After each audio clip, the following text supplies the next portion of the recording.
Hi hello welcome back to our channel. మీషోలో తీసుకున్న black beads collection అయితే చూసేద్దాం వచ్చేయండి. ఈ కుట్టి బాక్స్లో అయితే ఇచ్చారండి. చాలా సింపుల్గా ఎలిగెంట్గా ఉన్నాయి బ్లాక్ బీడ్స్ అయితే. డ్రెస్సెస్ మెన్కి ఆఫీస్ వేర్కి బాగా యూజ్ అవుతాయి.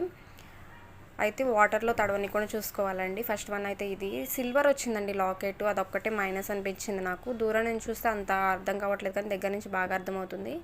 సెకండ్ వన్ అయితే ఇది, నాకు సెకండ్ వన్ బాగా నచ్చిందండి. మీకు ఈ రెండు బ్లాక్ బీడ్స్లో ఏది నచ్చింది అనేది కామెంట్ చేయండి. చాలా బాగుంది సెకండ్ వన్ అయితే. తర్వాత థర్డ్ వన్ వచ్చేసరికి ఇలా చైన్ ఇచ్చారండి చిన్న పాలతోటి, బాగుంది. ఇది కూడా చిన్నపిల్లలకు కూడా యూస్ చేయవచ్చు. నెక్స్ట్ అయితే ఇయర్ రింగ్స్ తీసుకున్నాను. ప్యాకేజ్ అయితే ఇలా ఇచ్చారు, బటర్ఫ్లై ఇయర్ రింగ్స్ అండి. ఇవి పర్ల్స్ కొంచెం పెద్దవిగా అనిపించినాయి నాకు అంతే, అదర్వైజ్ సూపర్. నెక్స్ట్ వన్ అయితే ఇది తీసుకున్నాను. ఈ ఇయర్ రింగ్స్ అయితే నాకు చాలా బాగా నచ్చినాయి అండి, బాగున్నాయి. నా ఛానల్ని సబ్స్క్రైబ్ చేసి సపోర్ట్ చేసిన ప్రతి ఒక్కరికి